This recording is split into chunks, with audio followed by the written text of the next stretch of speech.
ನಮೋ ವೆಂಕಟೇಶಾಯ. ತಿರುಮಲ ತಿರುಪತಿ ದೇವಸ್ಥಾನಗಳ ಶ್ರೀ ವೆಂಕಟೇಶ್ವರ ಕನ್ನಡ ಭಕ್ತಿವಾಹಿನಿಯು 24 ಗಂಟೆಗಳ ಕಾಲ ಧಾರ್ಮಿಕ, ಆಧ್ಯಾತ್ಮಿಕ, ಸಾಂಸ್ಕೃತಿಕ ಕಾರ್ಯಕ್ರಮಗಳನ್ನು ನಿರಂತರವಾಗಿ ಪ್ರಸಾರವನ್ನು ಮಾಡುತ್ತಿದೆ. ತದಂಗವಾಗಿ ಭಗವದ್ಗೀತಾ ಪಾರಾಯಣ ಪ್ರವಚನ ಕಾರ್ಯಕ್ರಮ ಅತ್ಯದ್ಭುತವಾಗಿ ಪ್ರತಿ ಮನೆಯಲ್ಲೂ ಕೂಡ ಆ ಭಗವಂತನ ಶ್ರೀಕೃಷ್ಣ ಪರಮಾತ್ಮನ ಮಾತುಗಳನ್ನು ನಾವು ಕೇಳಿ ಕೃತಾರ್ಥರಾಗಬೇಕು ಎಂಬ ಉದ್ದೇಶದಿಂದ ಶ್ರೀ ವೆಂಕಟೇಶ್ವರ ಕನ್ನಡ ಭಕ್ತಿವಾಹಿನಿಯೊಂದು ಮಹತ್ ಪ್ರಯತ್ನವನ್ನು ಮಾಡಿ ನಮ್ಮೆಲ್ಲರಿಗೂ ಕೂಡ ಕೊಡುಗೆಯನ್ನು ನೀಡಿದೆ. ಇದಕ್ಕೆ ಮುಂಚೆ ಹೇಳಿರೋ ಪ್ರಕಾರ ಭಗವದ್ಗೀತಾ ಯಾಕೆ ಪಾರಾಯಣ ಪ್ರವಚನ ಮಾಡಬೇಕು, ಅದರಲ್ಲಿ ಏನಿದೆ ಅಂಥದ್ದು ಅಂದರೆ ನಾವು ಹೇಳ್ತೇವೆ, ಶ್ರೀಕೃಷ್ಣ ಪರಮಾತ್ಮ ಸಾಕ್ಷಾತ್ ಅವರೇ ಹೇಳಿದ್ದಾರೆ, ಹೀಗೆ ಮಾಡಿ ನಿಮಗೆ ಒಳ್ಳೆಯದಾಗುತ್ತೆ, ಈ ದಾರಿಯಲ್ಲಿ ಹೋಗಿ ನಿಮ್ಮ ಜೀವನವು ಕೃತಾರ್ಥವಾಗುತ್ತೆ ಎಂಬ ಒಂದು ಉಪದೇಶವನ್ನು ಮಾಡುವಾಗ ನಾವು ಕೇಳಲೇಬೇಕಲ್ವೇ? ಯಾಕೆಂದರೆ ಇದೇ ಅಧ್ಯಾಯದಲ್ಲಿ ಹೇಳಿದೆ, ವಾಸುದೇವ ಸರ್ವಮಿತಿ ಸಮಹಾತ್ಮ ಸುದುರ್ಲಭ. ಅಂದರೆ ಅದರ ಅರ್ಥ ಏನು ಗೊತ್ತಾ? ಉಪನಿಷತ್ ಹೇಳಿದೆ, ಈಶಾವಾಸ್ಯಮಿದಂ ಸರ್ವಂ ಯತ್ಕಿಂಚ ಜಗತ್ಯಾಂ ಜಗತ್ ಅಂತ ಈಶಾವಾಸ್ಯೋಪನಿಷತ್ತಿನಲ್ಲಿ ಮೊದಲನೇ ಆ ಮಂತ್ರದ ಒಂದು ಭಾಗ. ನಮ್ಮ ಈ ಭಗವದ್ಗೀತಾ ಪಾರಾಯಣ ಒಂದೊಂದು ಪದದ ಅರ್ಥವು ನಮ್ಮ ಜೀವನದಲ್ಲಿ ಕೂಡ ಅದನ್ನು ನಾವು ಉಪಯೋಗವನ್ನು ಮಾಡಿಕೊಂಡ್ರೆ ಖಂಡಿತ ಒಂದು ಮಹತ್ ಭಾಗ್ಯ ನಮ್ಮೆಲ್ಲರೂ ಕೂಡ ಸಿಕ್ಕದ ಹಾಗೆ ಅಂತ ಹೇಳಿ, ಈಗ ಆ 7ನೇ ಅಧ್ಯಾಯದ ಪಾರಾಯಣವನ್ನು ನಾವೆಲ್ಲರೂ ಕೂಡ ಮಾಡೋಣ. ಅದಕ್ಕೆ ಮುಂಚೆ ಶ್ರೀ ಗುರು ಪ್ರಾರ್ಥನೆಯಿಂದ ನಾವು ಇವತ್ತು ಪ್ರಾರಂಭ ಮಾಡೋಣ. ಸಮಾಶ್ರಯೇತ್ ಗುರುಂ ಭಕ್ತ್ಯಾ ಮಹಾವಿಶ್ವಾಸಪೂರ್ವಕಂ ನಿಕ್ಷಿಪೇತ್ ಸರ್ವಭಾರಾಂಶ್ಚ ಗುರೋ ಶ್ರೀ ಪಾದಪಂಕಜೇ. ತಿರುಮಲ ತಿರುಪತಿ ದೇವಸ್ಥಾನ ಅಂದರೆ ನಮ್ಮೆಲ್ಲರೂ ಕೂಡ ಗೊತ್ತಿದೆ, ವೈಕುಂಠದಿಂದ ಭುವಿಗೆ ಅಂದರೆ ಭೂಲೋಕಕ್ಕೆ ನಮ್ಮೆಲ್ಲರಿಗೆ ಒಂದು ಮುಕ್ತಿಯನ್ನು ನೀಡಲು ಅಥವಾ ಒಂದು ಕೃತಾರ್ಥರನ್ನಾಗಿ ಮಾಡಲು ಭೂಲೋಕ ವೈಕುಂಠವೆನಿಸಿರುವಂತಹ ತಿರುಮಲ ಕ್ಷೇತ್ರದಲ್ಲಿರುವಂತಹ ಶ್ರೀನಿವಾಸ ಸ್ವಾಮಿ ಚರಣಾರವಿಂದಗಳಲ್ಲಿ ನಾವೆಲ್ಲರೂ ಕೂಡ ತ್ರಿಕರಣ ಶುದ್ಧಿಯಾಗಿ ಪ್ರಾರ್ಥನೆಯನ್ನು ಮಾಡೋಣ. ಆನಂದ ಜ್ಞಾನದಂ ವಿಷ್ಣುಂ ಆನಂದಮಯ ನಾಮಕಂ ಆನಂದೇನ ದದರ್ಶಾಥ ಆನಂದ ನಿಲಯಾಲಯೇ. ಈ ಭೂಲೋಕದಲ್ಲಿ ಯಾವುದೇ ಒಂದು ಇಲ್ಲದೇ ಇರುವಂತಹ ಒಂದು ಭಾಗ್ಯ ಈ ಭಾರತ ದೇಶದಲ್ಲಿ ನಮಗೆ ನಮ್ಮ ಪೂರ್ವಜರು ನೀಡಿದ್ದಾರೆ. ಆ ಭಾಗ್ಯವನ್ನು ನಾವೆಲ್ಲರೂ ಕೂಡ ಪೂರ್ತಿಯಾಗಿ ಅನುಭವಿಸಬೇಕು ಎಂಬ ಒಂದು ಉದ್ದೇಶದಿಂದ ಇವತ್ತು ಈ ಭಗವದ್ಗೀತೆಯ ಪಾರಾಯಣ ಮುಖಾಂತರವಾಗಿ ನಾವು ಹೊರಟಿದ್ದೇವೆ. ಅದಕ್ಕೆ ಒಂದು ಮಹಾ ಸಂಕಲ್ಪದಿಂದ ನಾವು ಹೊರಡೋಣ, ಆ ದಾರಿಯಲ್ಲಿ ಹೋಗೋಣ ಅಂತ ಹೇಳಿ ಈಗ ಸಂಕಲ್ಪವನ್ನು ಹೇಳೋಣ. ಶ್ರೀಮದಾದಿವರಾಹ ಕ್ಷೇತ್ರೇ ವಿರಾಜಮಾನಸ್ಯ ಅಖಿಲಾಂಡಕೋಟಿ ಬ್ರಹ್ಮಾಂಡ ನಾಯಕಸ್ಯ ಶ್ರೀ ಪದ್ಮಾವತಿ ಜಾನೇಃ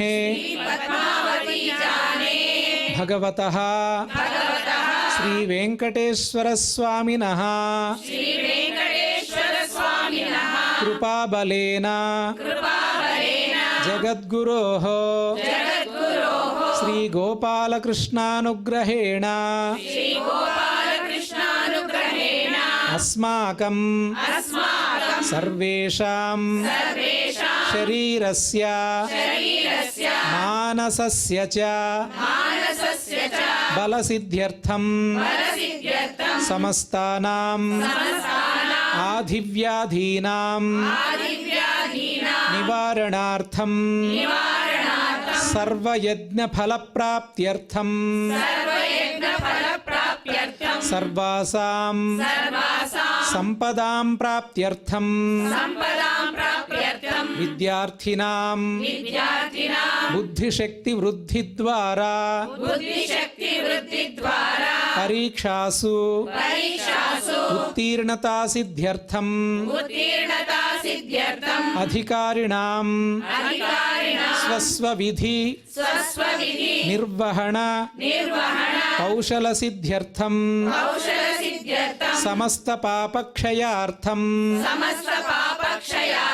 ಜ್ಞಾನ ಭಕ್ತಿ ವೈರಾಗ್ಯ ಸಿದ್ಧ್ಯರ್ಥಂ ಶ್ರೀ ಗೋಪಾಲಕೃಷ್ಣ ಪ್ರೇರಣೆಯ ಶ್ರೀ ಗೋಪಾಲಕೃಷ್ಣ ಪ್ರೀತ್ಯರ್ಥಂ ಶ್ರೀಮದ್ಭಗವದ್ಗೀತಾಯಾಃ ಸಪ್ತಮೋಧ್ಯಾಯ ಅಂತರ್ಗತ ಶ್ಲೋಕಪಾರಾಯಣಂ ತಥಾ ಭಗವದ್ಗೀತಾಶ್ರವಣಂಚ ಕರಿಷ್ಯಾಮಹೇ. ಭಗವದ್ಗೀತೆ ಅಂದರೆ ಯಾವುದೋ ಒಂದು ಗ್ರಂಥವಲ್ಲ, ಅದು ಸಾಕ್ಷಾತ್ತು ಶ್ರೀಮನ್ನಾರಾಯಣ ಸ್ವರೂಪನಾಗಿರುವಂತಹ ಶ್ರೀಕೃಷ್ಣ ಪರಮಾತ್ಮರ ಮಾತುಗಳು ಎಂದು ನಾವು ಇದುವರೆಗೆ ಹೇಳಿದ್ದೀವಿ. ಅಂತಹ ಶ್ರೀಕೃಷ್ಣ ಪರಮಾತ್ಮನ ಸನ್ನಿಧಾನಕ್ಕೆ, ಅವರ ಚರಣಾರವಿಂದಗಳಿಗೆ ನಾವೆಲ್ಲರೂ ಕೂಡ ನಮಿಸೋಣ ಎಂದು ನಾನು ಹೇಳಿ ಈಗ ಶ್ರೀಕೃಷ್ಣ ಪರಮಾತ್ಮರ ಪ್ರಾರ್ಥನೆಯನ್ನು ಮಾಡೋಣ. ಕಂಸಾಂತಕಂ ಶಂಶನೀಯಂ ಸಂಶಾಂತಿಂ ಸಂಸ್ಕೃತಿಚ್ಛಿದಂ ಸಂಶಯಚ್ಛೇದಿ ಸಂವಿದ್ಧಿಂ ಶ್ರೀನಿವಾಸಂ ಭಜೇ ನಿಶಂ. ಈಗ ಭಗವದ್ಗೀತಾ ಪ್ರಾರ್ಥನೆಯನ್ನು ಮಾಡೋಣ. ಶಾಸ್ತ್ರೇಷು ಭಾರತಂ ಸಾರಂ ತತ್ರ ನಾಮ ಸಹಸ್ರಕಂ ವೈಷ್ಣವಂ ಕೃಷ್ಣ ಗೀತಾ ಚ ತಜ್ಞಾನಾತ್ ಮುಚ್ಯತೇಂಜಸಾ. ನಮ್ಮ ಭಾರತ ದೇಶಕ್ಕೆ ವೈದಿಕ ಸಾಹಿತ್ಯವನ್ನು ನೀಡಿರುವುದರಿಂದ ವೇದವ್ಯಾಸರಿಗೆ ಒಂದು ಮಹತ್ವವಾದ ಪ್ರಾಮುಖ್ಯತೆ ಇದೆ. ಅಂತಹ ಒಂದು ಮುನಿಗಳನ್ನು, ವೇದವ್ಯಾಸ ಮುನಿಗಳ ಪ್ರಾರ್ಥನೆಯನ್ನು ನಾವೆಲ್ಲರೂ ಈಗ ಮಾಡೋಣ. ವೇದವ್ಯಾಸ ಗುಣಾವಾಸ ವಿದ್ಯಾಧೀಶ ಸತಾಂ ವಶ ಮಾಂ ನಿರಾಶಂ ಗತ ಕ್ಲೇಶಂ ಕುರ್ವನಾಶಂ ಹರೇ ನಿಶಂ. ಈಗ ಈ 7ನೇ ಅಧ್ಯಾಯ ಜ್ಞಾನ ವಿಜ್ಞಾನ ಯೋಗ ಎಂಬ ಈ ಅಧ್ಯಾಯದ ಪ್ರವಚನವನ್ನು, ಅಂದರೆ ಶ್ರೀಕೃಷ್ಣ ಪರಮಾತ್ಮರ ಉಪದೇಶವನ್ನು ನಮಗೆ ಅತಿ ಸುಲಭವಾಗಿ ನಮ್ಮ ಆಚಾರ್ಯರು ಬಂದಿದ್ದಾರೆ. ಅವರೀಗ 7ನೇ ಅಧ್ಯಾಯದ ಪ್ರವಚನೆಯನ್ನು ನಮ್ಮೆಲ್ಲರೂ ಕೂಡ ಒಂದು ಸರಳವಾಗಿ ಸುಲಭವಾಗಿ ಅರ್ಥ ಆಗೋ ಥರ ಅವರು ಉಪದೇಶವನ್ನು ನೀಡಲಿದ್ದಾರೆ. ನಾವೆಲ್ಲರೂ ಕೂಡ ಕೇಳೋಣ. ಶ್ರೀ ಗುರುಭ್ಯೋ ನಮಃ. ಹರಿ ಓಂ. ದೇವಂ ನಾರಾಯಣಂ ನತ್ವಾ ಸರ್ವದೋಷ ವಿವರ್ಜಿತಂ ಪರಿಪೂರ್ಣಂ ಗುರುಂಶ್ಚಾಂಗೀತಾರ್ಥಂ ವಕ್ಷ್ಯಾಮಿ ಲೇಶತಃ. ಸಮಸ್ತ ಗುಣಸಂಪೂರ್ಣಂ ಸರ್ವದೋಷ ವಿವರ್ಜಿತಂ ನಾರಾಯಣಂ ನಮಸ್ಕೃತ್ಯ ಗೀತಾ ತಾತ್ಪರ್ಯಮುಚ್ಯತೆ. ಹರಿ ಓಂ. ಕಲಿಯುಗ ಪ್ರತ್ಯಕ್ಷ ದೈವನಾದ ಶ್ರೀನಿವಾಸ ದೇವರ ದಿವ್ಯಾನುಗ್ರಹ ವಿಶೇಷದಿಂದ ತಿರುಮಲ ತಿರುಪತಿ ದೇವಸ್ಥಾನದವರು ಅನೇಕ ಜ್ಞಾನ ಕಾರ್ಯಕ್ರಮಗಳನ್ನು ನಡೆಸ್ತಾ ಇದ್ದಾರೆ. ತದಂಗಭೂತವಾಗಿ ಶ್ರೀಮದ್ ಭಗವದ್ಗೀತೆಯ ಪ್ರವಚನ ಮಾಲಿಕಾ, ಅದರಲ್ಲೂ ಕೂಡ ಜ್ಞಾನ ವಿಜ್ಞಾನ ಯೋಗದ 11ನೇ ಶ್ಲೋಕದವರೆಗೂ ನಾವು ಅನೇಕ ವಿಷಯಗಳನ್ನು ತಿಳಿದುಕೊಂಡಿವಿ. ಪರಮಾತ್ಮ ಎದುರುಗ ನಿಂತಿದ್ದು ಅರ್ಜುನ ಮಾತ್ರ, ಆದರೆ ಸಮಸ್ತ ಜಗತ್ತನ್ನು ಕೂಡ ಉದ್ದೇಶಿಸಿ ಪರಮಾತ್ಮ ಅನೇಕ ವಿಷಯಗಳನ್ನು ತಿಳಿಸ್ತಾ ಇದ್ದಾನೆ. ಹೀಗೆ ಹೇಳ್ತಾ ಪರಮಾತ್ಮ ಒಂದು ವಿಷಯವನ್ನು ಹೇಳಿದ 11ನೇ ಶ್ಲೋಕದಲ್ಲಿ, ಬಲಂ ಬಲವತಾಂ ಚಾಹಂ ಕಾಮರಾಗ ವಿವರ್ಜಿತಂ ಧರ್ಮಾವಿರುದ್ಧೋ ಭೂತೇಶು ಕಾಮೋಸ್ಮಿ ಭರತರ್ಷಭ. ಅರ್ಜುನ, ಜಗತ್ತಿನಲ್ಲಿ 2 ವಿಧವಾದಂತಹ ಕರ್ಮಗಳು ಇದೆ. ಒಂದು ಧರ್ಮ ಅವಿರುದ್ಧ ಕರ್ಮಗಳು, ಮತ್ತೊಂದು ಧರ್ಮ ವಿರುದ್ಧವಾದಂತಹ ಕರ್ಮಗಳು. ನೀನೇನಾದರೂ ಮಾಡು, ಧರ್ಮ ಅವಿರುದ್ಧವಾದಂತಹ ಕರ್ಮಗಳನ್ನು ಉಪಾಸನೆ ಮಾಡಿದ ಪುಣ್ಯ ಧರ್ಮ ವಿರುದ್ಧ ಕರ್ಮಗಳ ಉಪಾಸನೆಗೆ ಮಿಗಿಲಾಗಲಾರದು. ಉದಾಹರಣೆಗೆ ನಾವು ಯಾವುದಾದ್ರೂ ವಸ್ತುವನ್ನು ಬೇಡಿದ್ವಿ ಅಂತಂದರೆ ನಮ್ಮ ಪುಣ್ಯ ಅದು ನಷ್ಟವಾಗಿ ಹೋಗುತ್ತೆ. ಆದರೆ ಧರ್ಮ ಅವಿರುದ್ಧವಾದಂತಹ ಕಾಮನೆಗಳನ್ನು ನಾವು ಬೇಡಿದರೆ ನಮ್ಮ ಪುಣ್ಯ ಇನ್ನೂ ಹೆಚ್ಚಿಗೆ ಬೆಳೆಯುತ್ತೆ ಎನ್ನುವ ವಿಷಯವನ್ನು ಕೂಡ ಪರಮಾತ್ಮ ಈ ಶ್ಲೋಕದ ಮೂಲಕ ತಾನು ತಿಳಿಸಿದ್ದಾನೆ. ಹೀಗೆ ತಿಳಿಸ್ತಾ ಪರಮಾತ್ಮ ಇನ್ನು ಮುಂದಿನ ಶ್ಲೋಕದವನ್ನು ಹೇಳ್ತಾನೆ. ಪರಮಾತ್ಮ ಏಚೈವ ಸಾತ್ವಿಕಾಭಾವಾಹ ರಾಜಸಾಸ್ತಾಮಸಾಶ್ಚಯೇ ಮತ್ತ ಏವೇತಿ ತಾನ್ ವಿದ್ಧಿ ನತ್ವಹಂ ತೇಷು ತೇ ಮಯಿ. ಪರಮಾತ್ಮ ಬಹಳ ಸ್ಪಷ್ಟವಾಗಿ ಹೇಳ್ತಾನೆ, ಜಗತ್ತಿನಲ್ಲಿ ಯಾವುದೇ ವಸ್ತು ಆದರೂ ಕೂಡ ಪರಮಾತ್ಮ ಸೃಷ್ಟಿ ಮಾಡಿದಂತಹ ಸತ್ವ, ರಜಸ್ಸು, ತಮಸ್ಸು ಎನ್ನುವ ಈ 3 ಗುಣಗಳನ್ನು ಆಧರಿಸಿಕೊಂಡೇ ಇರುತ್ತದೆ. ಅದರಲ್ಲೂ ಕೂಡ ಇದಕ್ಕೂ ಮಿಗಿಲಾಗಿ ಪ್ರಕೃತಿ ಏನು ಮೂಲ ಪ್ರಕೃತಿ ಇದೆಯೋ ಆ ಮೂಲ ಪ್ರಕೃತಿ ಇಲ್ಲದೆ ಹೊರತು ಜಗತ್ತಿನಲ್ಲಿ ಯಾವ ವಸ್ತುವೂ ಇಲ್ಲ. ಪ್ರಕೃತಿಗೆ ಅತೀತವಾಗಿರುವ ಏಕೈಕ ವಸ್ತು ಅದು ಪರಮಾತ್ಮ ಮಾತ್ರ ಎನ್ನುವ ವಿಷಯವನ್ನು ಪರಮಾತ್ಮ ತಿಳಿಸಿದ. ಹಾಗೆ ತಿಳಿಸ್ತಾ ಪರಮಾತ್ಮ ಈ ಶ್ಲೋಕದಲ್ಲಿ ವಿಷಯವನ್ನು ಹೇಳ್ತಾನೆ, ಯಾವುದೇ ದ್ರವ್ಯವಾಗಿರ್ಬೋದು ಅಥವಾ ಯಾವುದೇ ವಸ್ತುವಾಗಿರ್ಬೋದು ಈ 3 ಅನುಸರಿಸಿಕೊಂಡೇ ಇರ್ತದೆ. ಸತ್ವ, ರಜಸ್ಸು, ತಮಸ್ಸು ಈ ಎನ್ನುವ 3 ಗುಣಗಳನ್ನು ಅನುಸರಿಸಿಕೊಂಡೇ ಇರ್ತದೆ. ಇದರ ಹೊರತು ಯಾವ ದ್ರವ್ಯಗಳೂ ಇಲ್ಲ. ಅದು ಹೇಗೆ ನಮಗೆ ಗೊತ್ತಾಗುತ್ತೆ ಯಾವ ವಸ್ತು ಸತ್ವಭರಿತ, ಯಾವ ವಸ್ತು ತಮೋಭರಿತ, ಯಾವ ವಸ್ತು ರಜೋಭರಿತ ಅಂಥೇಳಿ ಅಂತಂದರೆ, ನಾವು ಮೊನ್ನೆ ತಾನೇ ಒಂದು ವಿಷಯವನ್ನು ನಾವು ತಿಳಿದುಕೊಂಡ್ವಿ. ಎಂತಹ ಕೆಲಸಕ್ಕೆ ಯಾವ ಪದಾರ್ಥಗಳನ್ನು ಹೇಗೆ ಬಳಸ್ತೀವೋ ಅದರ ಮೇಲೆ ನಾವು ಆ ಗುಣದ ಪ್ರಾಚುರ್ಯವನ್ನು ತಿಳಿದುಕೊಳ್ಳಬಹುದು. ಏಚೈವ ಸಾತ್ವಿಕಾಭಾವಾಹ ರಾಜಸಾಸ್ತಾಮಸಾಶ್ಚಯೇ ಮತ್ತ ಏವೇತಿ. ಪರಮಾತ್ಮ ಹೇಳ್ತಾನೆ, ಯಾವುದೇ ಗುಣವಾದರೂ ಕೂಡ ಮತ್ತ ಏವ ನನ್ನಿಂದಲೇ ಆಯಾ ವಸ್ತುವು ಆಯಾ ಗುಣದ ಪ್ರಾಚುರ್ಯವನ್ನು ಹೊಂದುತ್ತದೆ. ಹೇಗೆ ಅಂತಂದರೆ, ಒಂದು ಪುಷ್ಪ ಇದೆ, ಈ ಪುಷ್ಪವನ್ನು ನಾವೇನಾದರೂ ದೇವರ ಪೂಜೆಗಾಗಿ ಬಳಸಿದರೆ ಅದು ಸತ್ವಭರಿತ. ಅಥವಾ ಅದೇ ಹೂವನ್ನು ಬೇರೆ ಯಾರೊಬ್ಬ ಮನುಷ್ಯನಿಗಾಗಿ ಸಾಮಾನ್ಯ ಮನುಷ್ಯನಿಗಾಗಿ ಬಳಸಿದರೆ ಅದು ರಜೋಭರಿತ. ದುಷ್ಟನಿಗಾಗಿ ಆ ಹೂವಿನ ಬಳಕೆಯಾಯಿತು ಅಂದರೆ ಅದು ತಮೋಭರಿತ. ದಾಸರಾಯರು ಇದರ ಬಗ್ಗೆ ತುಂಬ ಕೊಂಡಾಡ್ತಾರೆ. ಪರಿಪರಿಯಾಗಿ ಪರಮಾತ್ಮನನ್ನು ಬೇಡ್ತಾ ಹೇಳ್ತಾರೆ, ಯಾವೊಂದು ನದಿಯಲ್ಲಿ ನೀರಾಗಿ ಜನಿಸಿದರೆ ನಿನ್ನ ಪದ ತೊಳೆಯಲ್ಲಿ ನಾನು ಒದಗುತ್ತಿದ್ದೆ. ಪರಮಾತ್ಮ ನನ್ನನ್ನು ನೀರು ಮಾಡಿಬಿಡು, ನನಗೆ ಮನುಷ್ಯ ಜನ್ಮ ಬೇಡ. ಯಾಕೆ ಅಂತಂದರೆ ಮನುಷ್ಯನಾಗಿ ಎಲ್ಲೋ ದೂರ ಇದ್ದು ನಿನ್ನ ಪಾದದ ಸೇವೆ ನನಗೆ ಸಿಗುವುದಿಲ್ಲ. ನೀರು ಮಾಡು, ನಿನ್ನ ಪಾದ ತೊಳೆಯೋದಕ್ಕೆ ನನ್ನನ್ನು ಬಳಸಿಕೋ. ಯಾವುದೊಂದು ಗಿಡದಲ್ಲಿ ಹೂ ಮಾಡಿಕೋ, ನಿನ್ನ ಪೂಜೆಗಾಗಿ ಬಳಸಿಕೋ. ಇಂತಹ ಒಂದು ದೊಡ್ಡದಾದಂತಹ ಆಲೋಚನೆಯಿಂದಲೇ ಕುಲಶೇಖರ ಆಳ್ವಾರವರು ಅನೇಕ ಗ್ರಂಥಗಳನ್ನು ಬರೆದರು, ಪಾಶುರಗಳನ್ನು ರಚನೆ ಮಾಡಿದರು. ಅವರು ಬೇಡ್ತಾರೆ, ಪರಮಾತ್ಮ ನನ್ನನ್ನು ಕಲ್ಲು ಮಾಡು ಅಂತ ಹೇಳ್ತಾರೆ. ಇದೇನಿದು, ಎಷ್ಟು ಮಾನುಷ್ಯ ಜನ್ಮ, ಬುದ್ಧಿಜೀವಿಯೇ ಜನ್ಮ ಕೊಟ್ಟಂತಹ ನಮ್ಮನ್ನು ಕಲ್ಲು ಮಾಡು ಅಂತ ಕೇಳ್ತೀರಲ್ಲ ಅಂತ ನಾವು ಪ್ರಶ್ನೆ ಮಾಡಬಹುದು. ಆ ಕುಲಶೇಖರ ಆಳ್ವಾರರು ಹೇಳ್ತಾರೆ, ಕಲ್ಲು ಮಾಡೋದು ಮಾತ್ರ ಅಲ್ಲ, ಆ ಕಲ್ಲು ಎಲ್ಲಿರಬೇಕು ಅಂತಂದರೆ ನಿನ್ನ ಹೊಸ್ತಲಾಗಿರಬೇಕು. ನಿನ್ನ ಎದುರಿಗೇನು ಹೊಸ್ತಲು ಇರ್ತದಲ್ಲ, ಆ ಹೊಸ್ತಲಾಗಿದ್ದರೆ ಎಷ್ಟು ಪುಣ್ಯ ಅದಕ್ಕೆ. ಎಷ್ಟೆಷ್ಟೋ ಭಗವದ್ಭಕ್ತರು ಬಂದು ಅದ್ರ ಮೇಲೆ ಪಾದ ಇಟ್ಟು ಹೋಗ್ತಾರೆ, ಅಥವಾ ಅದಕ್ಕೆ ಕೈ ಮುಟ್ಟಿ ನಮಸ್ಕಾರ ಮಾಡಿ ಹೋಗ್ತಾರೆ. ಅಥವಾ ಯಾವಾಗಲೂ ಕೂಡ ನಿನ್ನ ದೃಷ್ಟಿ ಇರುವ ಏಕೈಕ ವಸ್ತು ಆ ಕಲ್ಲು. ಯಾವಾಗಲೂ ಕೂಡ ನಿನ್ನ ದೃಷ್ಟಿಯಲ್ಲಿ ನಾನು ಬಿದ್ದಿರ್ತೇನೆ.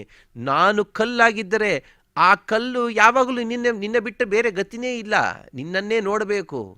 ಎಷ್ಟು ದೊಡ್ಡದಾದಂತಹ ಸೌಭಾಗ್ಯ ಪರಮಾತ್ಮ. ಅದಕ್ಕಾಗೇನೆ ಇವಾಗಲೂ ಕೂಡ ಅವರು ಆ ವಿಧವಾದಂತಹ ಭಾವನೆಯಿಂದ ಗ್ರಂಥಗಳನ್ನು ರಚನೆ ಮಾಡಿದರೂ ಅವರೇ ಪರಮಾತ್ಮನ ಹೊಸ್ತಲಾಗಿದ್ದಾರೆ ಎನ್ನುವ ಭಾವನೆಯಿಂದಲೇ ನಮ್ಮ ದೇವಾಲಯದಲ್ಲಿ ಕೂಡ ಕುಲಶೇಖರ ಪಡಿ ಅಂತ ಕರೀತಾರೆ. ಅಲ್ಲಿರುವ ಹೊಸ್ತಲನ್ನು ಕುಲಶೇಖರ ಪಡಿ ಅಂತ ಕರೀತಾರೆ. ಆ ರೀತಿಯಾಗಿ ಪರಮಾತ್ಮನ ಬಳಕೆಗೆ, ಸಾಕ್ಷಾತ್ತು ಬಳಕೆಗೆ ಎಷ್ಟು ವಸ್ತುಗಳು ಅವು ಉಪಯುಕ್ತವಾಗ್ತವೋ ಅದು ಆ ಗುಣ ಪ್ರಚುರ, ಅಂದರೆ ಸತ್ವಗುಣ ಪ್ರಚುರ. ಉದಾಹರಣೆಗೆ ಪರಮಾತ್ಮನ ಹಾಗೂ ಪರಮಾತ್ಮನ ಸೇವೆಗೆ ಒದಗಿ ಬರುವಂತಹ ವಸ್ತುಗಳೆಲ್ಲವೂ ಕೂಡ ಸತ್ವಗುಣ ಪ್ರಚುರವಾಗಿರ್ತವೆ. ಇನ್ನು ಉಳಿದವರು ಪರಮಾತ್ಮನ ಭಕ್ತರೂ ಆಗಿರಬಹುದು ಅಥವಾ ಪರಮಾತ್ಮನ ಭಕ್ತರಾಗದಿರಬಹುದು, ಅಂತಹವರ ಬಳಕೆಗೆ ಬಂದರೆ ಅದು ತಮೋಗುಣ ಪ್ರಚುರ, ರಜೋಗುಣ ಪ್ರಚುರ. ಪರಮಾತ್ಮನ ದ್ವೇಷಿಗಳು ಯಾರಿರ್ತಾರೋ ಅವರ ಬಳಕೆಗೆ ಬಂದಂತಹ ವಸ್ತುಗಳೆಲ್ಲವೂ ಕೂಡ ಇದು ತಮೋಗುಣ ಪ್ರಚುರ. ಅದಕ್ಕೆ ಪರಮಾತ್ಮ ಹೇಳ್ತಾನೆ, ಮತ್ತ ಏವೇತಿ ತಾನ್ ವಿದ್ಧಿ. ಅವೆಲ್ಲವೂ ಕೂಡ ನನ್ನಿಂದೇ ಆಗಿದೆ, ನನ್ನನ್ನು ಬಿಟ್ಟು ಅವು ಆಯಾ ಗುಣಗಳನ್ನು ಹೊಂದಲಾರವು ಎನ್ನುವ ವಿಷಯವನ್ನು ಪರಮಾತ್ಮ ತಾನು ತಿಳಿಸ್ತಾನೆ. ಅಷ್ಟು ಮಾತ್ರ ಅಲ್ಲ, ಯಾವುದು ಸತ್ವಗುಣ ಭರಿತ ವಸ್ತು ಇರ್ತದಲ್ಲ ಆ ವಸ್ತುವನ್ನು ಪರಮಾತ್ಮನ ಬಳಕೆಗೆ ಮಾತ್ರ ಬಳಸಬೇಕು. ಇಲ್ಲದೇ ಇದ್ದರೆ ಅದು ಸದುಪಯೋಗವನ್ನು ನೀಡಲಾರದು. ಉದಾಹರಣೆಗೆ ಕಾಮಧೇನು ಇದೆ, ಕಲ್ಪವೃಕ್ಷ ಇದೆ ಅಂಥೇಳಿ ಇಂದ್ರದೇವರು ಅದನ್ನು ಕಂಡದಕ್ಕೆ ಬಳಸುವುದಿಲ್ಲ. ಇಂದ್ರದೇವರ ಹತ್ತಿರ ಕಾಮಧೇನು ಕಲ್ಪವೃಕ್ಷಗಳಿವೆ. ಎದಕ್ಕೆ ಬಳಸ್ತಾರೆ? ಇಂದ್ರದೇವರು ಲೋಕ ಕಲ್ಯಾಣಕ್ಕಾಗಿ ಮಾತ್ರ ಬಳಸ್ತಾರೆ. ಅವುಗಳಿಂದ ಅನೇಕ ಪದಾರ್ಥಗಳನ್ನು ಪಡೆದು ಆ ಪದಾರ್ಥಗಳನ್ನು ಜಗತ್ತಿಗೆ ನೀಡ್ತಾ ತದ್ವಾರ ಆನಂದವನ್ನು ಪಡಿತಾರೆ. ಉದಾಹರಣೆಗೆ ನಮಗೂ ಪರಮಾತ್ಮ ಈ ಪ್ರಪಂಚದಲ್ಲೇ ಅನೇಕವಾದಂತಹ ಅನರ್ಘ್ಯವಾದಂತಹ ರತ್ನಗಳನ್ನು ನೀಡಿದ್ದಾನೆ, ಅನರ್ಘ್ಯವಾದಂತಹ ವಸ್ತುಗಳನ್ನು ನೀಡಿದ್ದಾನೆ. ಯಾವುದು? ಕೊಹಿನೂರು ವಜ್ರ ಇದೆ. ಇವಾಗೂ ಕೊಹಿನೂರು ವಜ್ರ ಇದೆ. ಕೊಹಿನೂರು ವಜ್ರದ ವೃತ್ತಾಂತವನ್ನು ನಾವು ನೋಡಿದಾಗಲೂ ಕೂಡ ಬಹಳ ಆಶ್ಚರ್ಯವಾಗುತ್ತೆ. ಸಿಕ್ಕದ್ದು ಭೂಮಿಯಿಂದಲೇ, ಅದರಲ್ಲಿ ಯಾವ ಗುಣ ಇದೆ ಅಂತ ಅನ್ನೋದು ನಮಗೂ ಗೊತ್ತಿಲ್ಲ. ಆದರೆ ಇಷ್ಟರವರೆಗೂ ಕೂಡ ಅದನ್ನು ಯಾರೂ ದಕ್ಕಿಸಿಕೊಳ್ಳಲು ಸಾಧ್ಯ ಇಲ್ಲ. ಯಾರ್ಯಾರೋ ತಲೆ ಮೇಲೆ ಇಟ್ಕೊಂಡು ತಿರುಗಿದ್ರು, ಎಷ್ಟೇ ತಲೆ ಮೇಲೆ ಇಟ್ಕೊಂಡು ತಿರುಗಿದ್ರು ಕೂಡ ಅವರೆಲ್ಲ ಏನು ಅಂದ್ಕೊಂಡ್ಬಿಟ್ರು, ಇದು ಮನುಷ್ಯ ಭೋಗ್ಯ ಅಂದ್ಕೊಂಡ್ಬಿಟ್ರು. ಅದು ಮನುಷ್ಯ ಭೋಗ್ಯ ಅಲ್ಲ. ವಸ್ತುಗಳು 3 ವಿಧವಾಗಿರ್ತವೆ. ಒಂದು ಮನುಷ್ಯ ಭೋಗ್ಯ, ಸಾಮಾನ್ಯರಾದಂತಹ ಮನುಷ್ಯರು ಅಥವಾ ಸಾಮಾನ್ಯ ಜೀವರಿಂದ ಭೋಗ್ಯವಾದ ವಸ್ತು ಒಂದು. ನಾವು ಏನೋ ಅನ್ನ, ಹುಳಿ, ಸಾರು ಇತ್ಯಾದಿಗಳ ತಿಂತೇವೆ, ಹಣ್ಣು ಹಂಪಲ ತಿಂತೇವೆ, ಹೂಗಳ ವಾಸನೆಯನ್ನು ಅನುಭವಿಸ್ತೇವೆ. ಇದೆಲ್ಲವೂ ಕೂಡ ಸಾಮಾನ್ಯರಾದಂತಹ ಜೀವರಿಂದ ಭೋಗ್ಯವಾದ ವಸ್ತು. ಮತ್ತೆ ಕೆಲವು ವಸ್ತುಗಳಿರ್ತವೆ. ಉದಾಹರಣೆಗೆ ಹಿಮವತ್ ಪರ್ವತದ ಹತ್ತಿರ ಹೋದಾಗ ಅಲ್ಲಿ ದೊಡ್ಡದಾದಂತಹ ನೇರಳೆ ಹಣ್ಣಿನ ಗಿಡಗಳಿವೆ. ಒಂದೊಂದು ಗಜಗಾತ್ರದ ಹಣ್ಣು ಅಂತ ಹೇಳ್ತಾರೆ. ಕೆಲವು ಮಾವಿನ ಹಣ್ಣಿದೆ, ಅದೂ ಅಷ್ಟೇ 2 ಗಜಗಳು, 10 ಗಜಗಳ ಗಾತ್ರದ ಒಂದೊಂದು ಹಣ್ಣು. ಅದು ಸಾಮಾನ್ಯರಾದಂತಹ ಮನುಷ್ಯರಿಗೆ ಕಾಣಿಸೋದೇ ಇಲ್ಲ. ಅದರ ರಸವು ನಾವು ಭೋಗ ಮಾಡೋಲಿಕ್ಕಾಗುವುದಿಲ್ಲ. ಅದು ದೇವತಾ ಭೋಗ್ಯ. ದೇವತೆಗಳು ಮಾತ್ರ ಅದನ್ನು ಭೋಗ ಮಾಡ್ತಾರೆ. ಸಾಮಾನ್ಯ ಮನುಷ್ಯರಿಗೆ ಅದು ಎಟುಕುವುದಿಲ್ಲ. ಮತ್ತೆ ಕೆಲವು ವಸ್ತುಗಳಿವೆ, ಅದು ಕೇವಲ ಪರಮಾತ್ಮನಿಗೆ ಮಾತ್ರ ಮೀಸಲು. ಮತ್ತೊಬ್ಬರು ಯಾರೂ ಕೂಡ ಅದನ್ನು ಮುಟ್ಟಲೂ ಲಾರರು. ನಮಗೆ ತಿಳಿದಂತೆ ಮಾತ್ರ ಹೇಳ್ತೇನೆ, ಇದಕ್ಕೆ ಇತ್ಯರ್ಥವಾಗಿ ಹೇಳಲು ಯಾವ ವಿಧವಾದಂತಹ ಪುರಾವೆಗಳು ಇಲ್ಲ. ಕೊಹಿನೂರು ವಜ್ರ ಇದೆ. ಕೊಹಿನೂರು ವಜ್ರವನ್ನು ಯಾರ್ಯಾರೋ ತಲೆ ಮೇಲೆ ಇಟ್ಕೊಂಡು ತಿರುಗಿದ್ರು.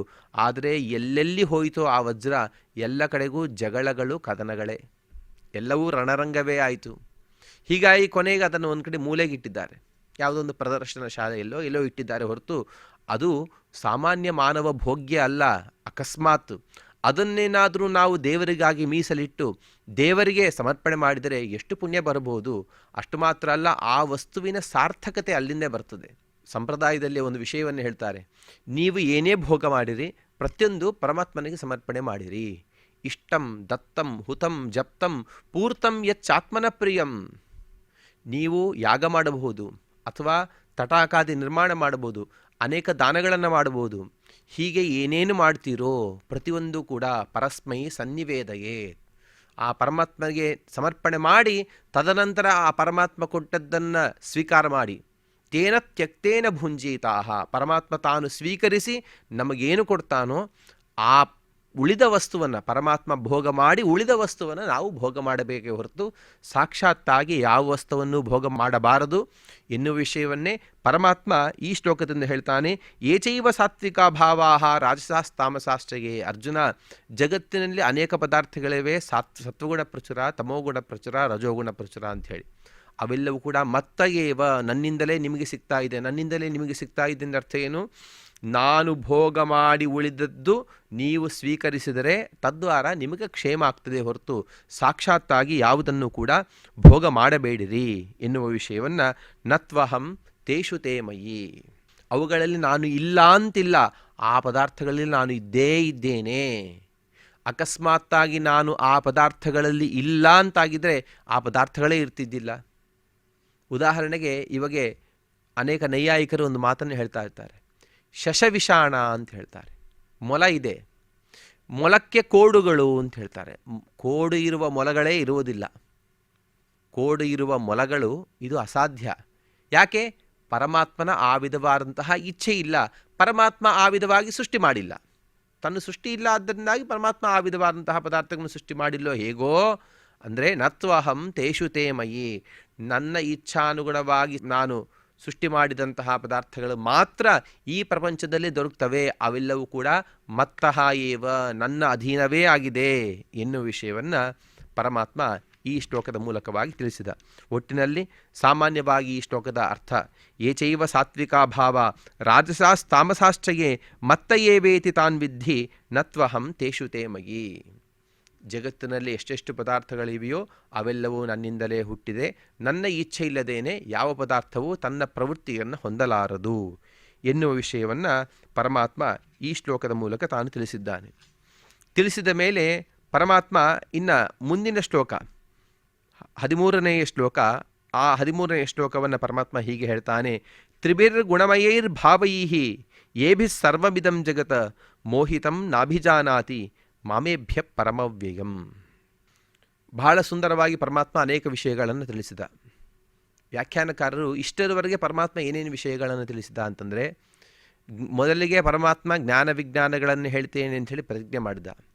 ಜ್ಞಾನ ಅಂದ್ರೇನು, ವಿಜ್ಞಾನ ಅಂದ್ರೇನು, ಅವು ವಿಷಯಗಳನ್ನು ಹೇಳಿದ.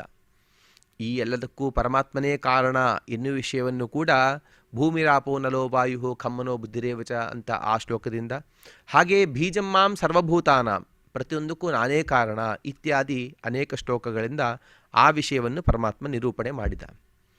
ನಿರೂಪಣೆ ಮಾಡಿ ಪರಮಾತ್ಮ ತಾನು ಮಾಡಿದಂತಹ ಸೃಷ್ಟಿಗೆ ತಾನು ಅಧೀನನಲ್ಲ. ಪರಮಾತ್ಮ ತಾನು ಗುಣಾತೀತ. ಪರಮಾತ್ಮ ಸೃಷ್ಟಿ ಮಾಡಿದ್ದು ಮೊಟ್ಟ ಮೊದಲನೇದಾಗಿ ಪ್ರಕೃತಿ. ಈ ಪ್ರಕೃತಿಯಿಂದ ಸೃಷ್ಟವಾದದ್ದು ಸತ್ವಗುಣ, ರಜೋಗುಣ, ತಮೋಗುಣಗಳು. ಈ ಗುಣಗಳಿಗೆ ಒಳಪಟ್ಟು ನಾನಿಲ್ಲ, ಈ ಗುಣಗಳಿಗೆ ಅತೀತನಾಗಿದ್ದೇನೆ ಅನ್ನುವ ವಿಷಯವನ್ನು ರಸೋಹಮಪ್ಸು ಕೌಂತೆಯ ಅಂತಾಗಲಿ ಅಥವಾ ಬಲಂ ಬಲವತಾಂ ಚಾಹಂ ಅಂಥೇಳಿ ಸೂತ್ರೇ ಮಣಿಗಣ ಇವ, ಯಾವ ರೀತಿಯಾಗಿ ಎಲ್ಲವೂ ಕೂಡ ಒಂದು ಅನೇಕ ಮಣಿಗಳು ಒಂದು ದಾರವನ್ನು ಆಶ್ರಯಿಸ್ತವೋ ಹಾಗೆ ಜಗತ್ತಿನ ಪ್ರತಿಯೊಂದು ಕೂಡ ಸೃಷ್ಟಿ ಸ್ಥಿತಿಲಯ ನಿಯಮನ ಜ್ಞಾನ ಜ್ಞಾನಬಂಧ ಮೋಕ್ಷಗಳಾಗಲಿ 24 ತತ್ವಗಳಾಗಲಿ ಇವೆಲ್ಲವೂ ಕೂಡ ನನ್ನನ್ನೇ ಆಶ್ರಯಿಸಿವೆ. ನಾನು ಗುಣಾತೀತ, ಈ ಸಾಮಾನ್ಯವಾದ ಗುಣಗಳಿಂದ ನನ್ನನ್ನು ತಿಳಿಯಲಾರಿರಿ ಎನ್ನುವ ವಿಷಯವನ್ನು ಪರಮಾತ್ಮ ತಿಳಿಸಿದ. ಗುಣಬದ್ಧನಲ್ಲ, ಗುಣಗಳಿಂದ ತಿಳಿಯಲಾರಿರಿ ಅಲ್ಲ, ಈ ಗುಣಗಳಿಗೆ ನಾನು ಬದ್ಧನಲ್ಲ. ಈ ಗುಣಗಳಿಂದ ನನಗೇನೋ ತೊಂದರೆ ಆಯಿತು ಅಥವಾ ನನಗೇನು ಸುಖ ಆಯಿತು, ಎರಡೂ ಇಲ್ಲ ಅಂತ ಹೇಳ್ತಾನೆ ಪರಮಾತ್ಮ. ಪರಮಾತ್ಮನಿಗೆ ಯಾವ ಗುಣದಿಂದ ಎಂತಹ ಭೋಗವೂ ಇಲ್ಲ, ಎಂತಹ ದುಃಖವೂ ಇಲ್ಲ, ಸುಖವೂ ಇಲ್ಲ, ದುಃಖವೂ ಇಲ್ಲ ಎನ್ನುವ ವಿಷಯವನ್ನು ಪರಮಾತ್ಮ ತಾನು ತಿಳಿಸಿದ. ಅದಕ್ಕೆ ಒಂದು ಪ್ರಶ್ನೆ ಏನು ಮಾಡ್ತಾರೆ, ಪರಮಾತ್ಮ ನೀನು ಸಗುಣ, ಪರಮಾತ್ಮನಲ್ಲಿ ಗುಣಗಳು ಹೇಗಿವೆ? ಅನಂತ ಕಲ್ಯಾಣ ಗುಣಗಣ ಪರಿಪೂರ್ಣ. ಪ್ರತಿಯೊಂದು ಶ್ಲೋಕದಲ್ಲೂ ಕೂಡ ನಾವು ಹೇಳ್ತೇವೆ ಕಲ್ಯಾಣಾದ್ಭುತ ಗಾತ್ರಾಯ, ಅದ್ಭುತವಾದಂತಹ ಕಲ್ಯಾಣಗಳೇ ನಿನಗೆ ಶರೀರ.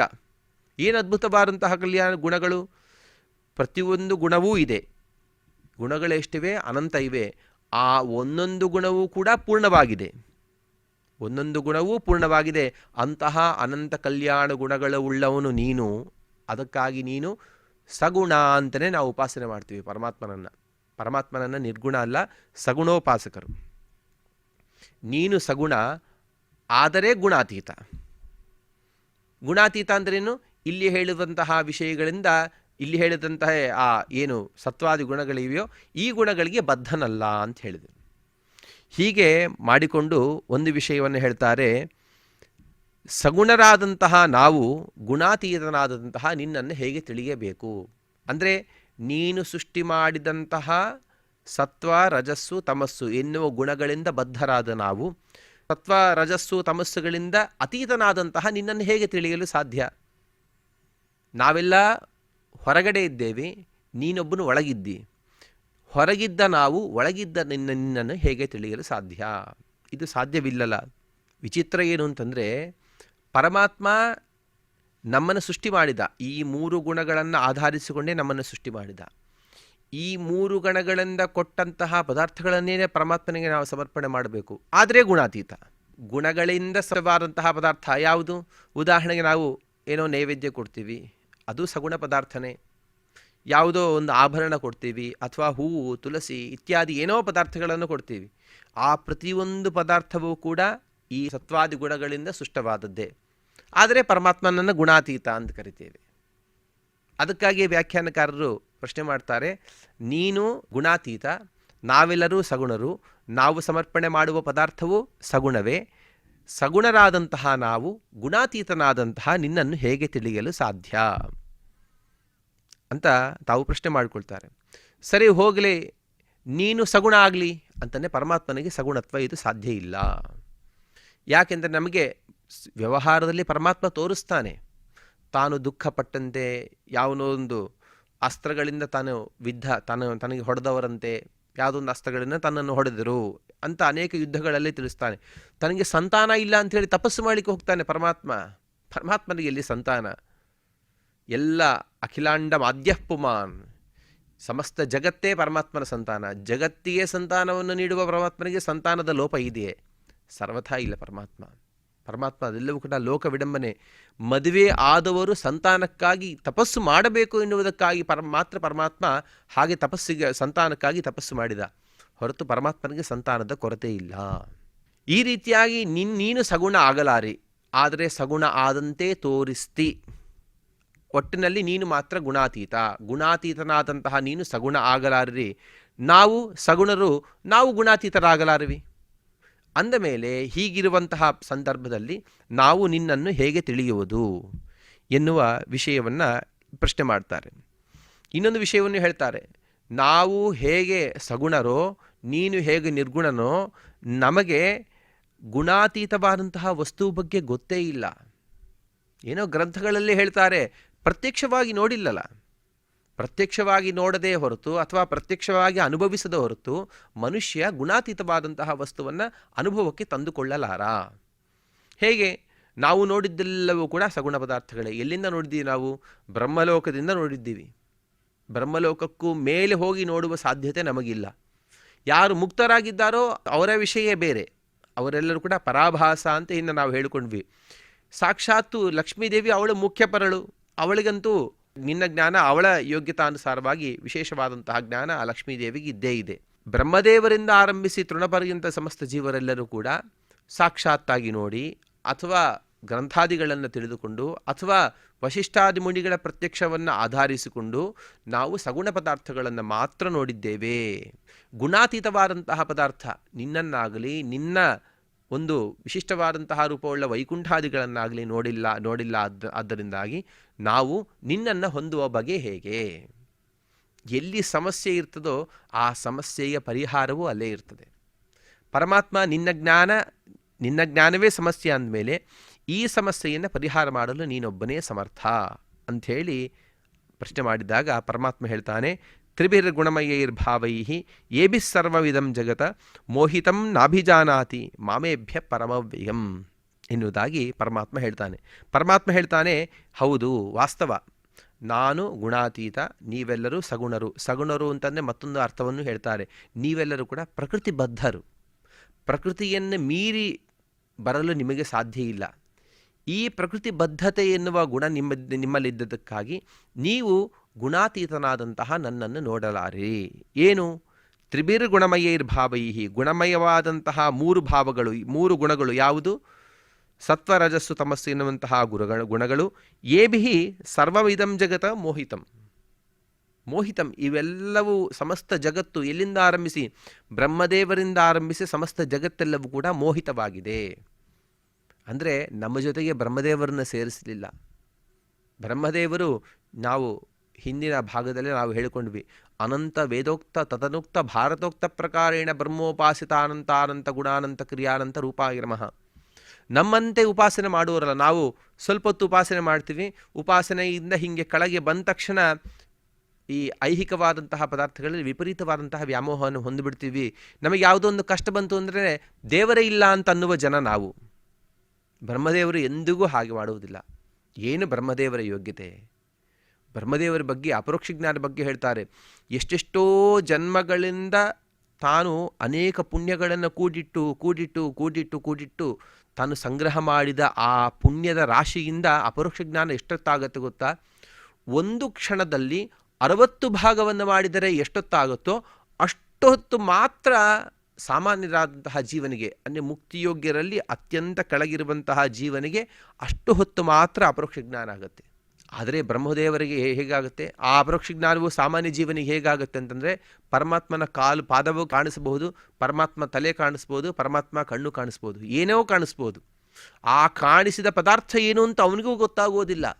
ಬಹಳ ತಳಮಳ ಆಗ್ತಾನೆ ಜೀವ. ಆ ಶುದ್ಧ ಜೀವ ಅವನು, ಮುಕ್ತಿಯೋಗ್ಯ. ನಾನು ನೋಡಿದ್ದೇನು, ಈ ನೋಡಿದ್ದನ್ನು ನಾನು ಹೇಗೆ ಮತ್ತೆ ನೋಡಬೇಕು ಅಂಥೇಳಿ ಕಣ್ಣು ಮುಚ್ಚಿಸ್ತಾನೆ, ಸಮಾಧಿಗೆ ಹೋಗ್ತಾನೆ, ಏನೇನೋ ಮಾಡ್ತಾನೆ. ಆದರೂ ಮತ್ತೊಂದು ಸಲ ಆ ವಸ್ತುವಿನ ಗೋಚರತೆ ಅವನಿಗೆ ಸಿಗುವುದಿಲ್ಲ. ಅವಾಗೆ ಅವನ ಸ್ವರೂಪ, ಅವನನ್ನು ಉದ್ಧಾರ ಮಾಡುವಂತಹ ಗುರುಗಳು, ಅವನನ್ನೇ ಸನ್ಮಾರ್ಗಕ್ಕೆ ತರುವ ಗುರುಗಳು ಬಂದು ಹೇಳ್ತಾರೆ, ನೋಡಪ್ಪ ನಿನಗಾದದ್ದು ಅಪರೋಕ್ಷ ಜ್ಞಾನ. ಅವನಿಗೆ ಕ್ಲಾರಿಫಿಕೇಶನ್ ಕೊಡ್ತಾರೆ. ಅವನಿಗೆ ನಿನಗಾದದ್ದು ಬೇರೆ ಏನಿಲ್ಲ, ಪರಮಾತ್ಮನ ರೂಪವೇ ನಿನಗೆ ಕಾಣಿಸಿದೆ, ಪರಮಾತ್ಮನ ಇಂತಹ ಒಂದು ರೂಪವನ್ನು ನೀನು ಕಾಣಿದ್ದಿ, ಇದನ್ನು ನೀನು ಉಪಾಸನೆ ಮಾಡು, ಇಂತಹ ರೂಪವನ್ನು ನೀನು ಉಪಾಸನೆ ಮಾಡು ಅಂತ ಹೇಳ್ತಾರೆ. ಅಂದರೆ ಅಪರೋಕ್ಷ ಜ್ಞಾನ ಆಗೋದು ಇಷ್ಟು ಕಷ್ಟ ಇದೆ, ಅಪರೋಕ್ಷ ಜ್ಞಾನ ಆಗೋದು ತುಂಬ ಸ್ವಲ್ಪ. ಆದರೆ ಬ್ರಹ್ಮದೇವರಿಗೆ ಹೇಗಾಗತ್ತೆ ಗೊತ್ತಾ? ಬ್ರಹ್ಮದೇವರಿಗೆ ಪ್ರತಿ ದಿವಸವೂ ಕೂಡ ಮುಹೂರ್ತಾದಧಿಕಂ 48 ನಿಮಿಷದಕ್ಕಿಂತ ಹೆಚ್ಚಿಗೆ ಕಣ್ಣು ಮುಚ್ಚಿ ತಮ್ಮ ಬಿಂಬರೂಪವನ್ನು ಸಾಕ್ಷಾತ್ತಾಗಿ ನೋಡುವಂತಹ ದೊಡ್ಡ ಯೋಗ್ಯತೆ ಬ್ರಹ್ಮದೇವರು. ಅದಕ್ಕಾಗಿ ಹೇಳ್ತಾರೆ, ಈ ಬ್ರಹ್ಮದೇವರ ಜೊತೆಗೆ ನಮ್ಮನ್ನು ಸೇರಿಸಿಬಿಟ್ಟರು ಅಂತಂದರೆ ನಾವು ದೊಡ್ಡವರು ಅಂತ ಅರ್ಥ ಅಲ್ಲ, ನಾವು ಬ್ರಹ್ಮದೇವರಿಗೆ ಸಮಾನ ಅಂತ ಅರ್ಥ ಅಲ್ಲ. ಬ್ರಹ್ಮದೇವರು ಸಂಸಾರಾವಸ್ಥೆಯಲ್ಲಿ ಇದ್ದಾರೆ, ನಾವು ಸಂಸಾರಾವಸ್ಥೆಯಲ್ಲಿ ಇದ್ದೀವಿ. ಇದೊಂದು ಮಾತ್ರ ಸಾಮ್ಯ. ಇದು ಬಿಟ್ಟರೆ ಮತ್ತೊಂದು ಯಾವ ವಿಧವಾದಂತಹ ಸಾಮ್ಯವೂ ನಮಗೆ ಅವರಿಗೆ ಹೊಂದುವುದಿಲ್ಲ. ಅದು ಕೂಡ ಸಂಸಾರಾವಸ್ಥೆ ಹೇಗಿರ್ತದೆ ಅಂತಲೇ ದಗ್ಧ ಪಟಾಯಮಾನ ಅಂತ ಹೇಳ್ತಾರೆ. ಒಂದು ಬಟ್ಟೆಯನ್ನು ಹಾಸಿದಿವಿ, ಹಾಸಿದ ಬಟ್ಟೆಯನ್ನು ಹಾಗೆ ಸುಟ್ಟು ಹಾಕಿದ್ವಿ. ವ್ಯವಹಾರ ಮಾಡುವಾಗ ಏನಂತ ವ್ಯವಹಾರ ಮಾಡ್ತೀವಿ? ಬಟ್ಟೆ ಸುಟ್ಟು ಹೋಯಿತು ಅಥವಾ ಸುಟ್ಟ ಬಟ್ಟೆ ಅಂತ ಹೇಳ್ತೀವಿ ನಾವು. ಬಟ್ಟೆ ಏನಾಗಿದೆ, ಪೂರ್ತಿ ಸುಟ್ಟು ಭಸ್ಮ ಆಗಿ ಹೋಗಿದೆ, ಅಲ್ಲಿ ಬಟ್ಟೆ ಇಲ್ಲ. ಆ ಬಟ್ಟೆಯನ್ನು ಹೊದ್ದುಕೊಳ್ಳುವುದು ಅಥವಾ ಉಟ್ಟುಕೊಳ್ಳುವುದು ಸಾಧ್ಯ ಇಲ್ಲ. ವ್ಯವಹಾರ ಏನಾಗಿದೆ, ಸುಟ್ಟ ಬಟ್ಟೆ, ಅದನ್ನು ಬಟ್ಟೆ ಅಂತ ಕರಿತೀವಿ, ಅದರ ಬೂದಿ ಅಂತ ಕರೆಯುವುದಿಲ್ಲ. ಹೇಗೋ ಹಾಗೆ ಬ್ರಹ್ಮದೇವರಿಗೆ ಸಂಸಾರ ಅಂತನೂ ದಗ್ಧ ಪಟಾಯಮಾನ ಅಂತ ಹೇಳ್ತಾರೆ. ಸುಟ್ಟ ಬಟ್ಟೆಗಂತೆ ಅವರಿಗೆ ಸಂಸಾರಾವಸ್ಥೆ ಇದೆ. ಅಂತಹ ಬ್ರಹ್ಮದೇವರನ್ನು ನಮ್ಮ ಜೊತೆಗೆ ಸಂಸಾರಾವಸ್ಥೆಯಲ್ಲಿ ಮಾತ್ರ ಇದ್ದೀವಿ. ಯಾವ ರೀತಿಯಾಗಿ ಬ್ರಹ್ಮಾದಿ ಉತ್ತಮರಿಗೆ ಮೋಹನ ಅನ್ನೋದು ಪರಮಾತ್ಮನಿಂದ ಆಗುತ್ತದೆಯೋ ಸಾಮಾನ್ಯ ಜೀವರಿಗೆ ಹಾಗಾಗುವುದಿಲ್ಲ. ಹಾಗೆ ಈ ರೀತಿಯಾಗಿ ಪರಮಾತ್ಮನನ್ನು ಉಪಾಸನೆ ಮಾಡಬೇಕು. ಪರಮಾತ್ಮನ ಈ 3 ಗುಣಗಳಿಂದ ಎಲ್ಲರೂ ಕೂಡ ಬದ್ಧರೇ. ಮೋಹಿತನಾಗಿ ಸಾಮಾನ್ಯದಂತಹ ಜೀವ ತಾನು ಪರಮಾತ್ಮನನ್ನು ಸರಿಯಾಗಿ ತಿಳಿಯಲಿಕ್ಕೆ ಸಾಧ್ಯ ಇಲ್ಲ ಎನ್ನುವ ವಿಷಯವನ್ನು ಪರಮಾತ್ಮ ತಿಳಿಸ್ತಾನೆ. ಮಾಮೇಭ್ಯ ಪರಮವ್ಯಯಂ, ನಾನೆಂಥವನು? ಪರಂ, ಸರ್ವೋತ್ತಮನಾಗಿದ್ದೇನೆ. ಅವ್ಯಯಂ, ಶಾಶ್ವತನಾಗಿದ್ದೇನೆ, ನಾಶರಹಿತನಾಗಿದ್ದೇನೆ. ನನ್ನನ್ನು ಸಾಮಾನ್ಯರಾದಂತಹ ಜೀವರು ಸರಿಯಾಗಿ ತಿಳಿಯಲು ಸಾಧ್ಯವಿಲ್ಲ ಎನ್ನುವ ವಿಷಯವನ್ನು ಹೇಳ್ತಾನೆ ಪರಮಾತ್ಮ. ಯಾಕೆ? ನಾವೆಲ್ಲರೂ ಕೂಡ ಪ್ರಾಕೃತರು, ಪರಮಾತ್ಮ ಒಬ್ಬನೇ ಅಪ್ರಾಕೃತ. ಅಪ್ರಾಕೃತನಾದಂತಹ ಪರಮಾತ್ಮನನ್ನು ಪ್ರಾಕೃತನಾದಂತಹ ನಾವು ಅದು ಕೂಡ ಸತ್ವಾದಿ ಗುಣಗಳಿಂದ ಬದ್ಧರು, ನಾವು ಸರಿಯಾಗಿ ತಿಳಿಯಲು ಸಾಧ್ಯವಿಲ್ಲ ಎನ್ನುವ ವಿಷಯವನ್ನು ತಿಳಿಸ್ತಾರೆ. ಈ ವಿಷಯವನ್ನೇ ಕೆಲವರು ಅನೇಕ ವಿಧವಾಗಿ ವ್ಯಾಖ್ಯಾನ ಮಾಡ್ತಾರೆ. ಪರಮಾತ್ಮ ಹುಟ್ಟಿದ, ಪರಮಾತ್ಮ ಪ್ರಾಕೃತನೂ ಹೌದು ಅಪ್ರಾಕೃತನೂ ಹೌದು ಅಂತ ಕೆಲವರು ಹೇಳ್ತಾರೆ. ಕೆಲವಾರು ಪರಮಾತ್ಮನಿಗೆ ಯಾಕೆ ಈ ಜಗತ್ತಿಗೆ ಬಂದ ಪರಮಾತ್ಮ, ಈ ಜಗತ್ತಿಗೆ ಬರುವಾಗಲೂ ಕೂಡ ಪರಮಾತ್ಮ ಅಪ್ರಾಕೃತ ಶರೀರ ಅಲ್ಲ ಅಂತೆ, ಪ್ರಾಕೃತ ಶರೀರವನ್ನೇ ಪಡೆದು ಬಂದಿದ್ದಾನೆ ಅಂತ ಹೇಳ್ತಾರೆ. ಪರಮಾತ್ಮನಿಗೆ ಎಲ್ಲಿ ಪ್ರಾಕೃತವಾದ ಶರೀರ? ಅಕಸ್ಮಾತ್ ಪರಮಾತ್ಮನಿಗೆ ಯಾವಾಗಾದರೂ ಪ್ರಾಕೃತ ಶರೀರ ಅಂತ ಹೇಳಿಬಿಡ್ತೀವೋ ಮತ್ತೊಂದು ಸಲ ಅವನಿಗೆ ಅಪ್ರಾಕೃತ ಶರೀರ ಅಂತ ಅನ್ನೋದು ಸಾಧ್ಯವಾಗುವುದಿಲ್ಲ. ಪರಮಾತ್ಮ ಏನು ಮಾಡ್ತಾನೆ, ತಾನು ಪಡೆದಂತಹ ಅಪ್ರಾಕೃತ ಶರೀರವನ್ನು ಪ್ರಾಕೃತ ಅಂತ ತೋರಿಸ್ತಾನೆ ನಮಗೆ.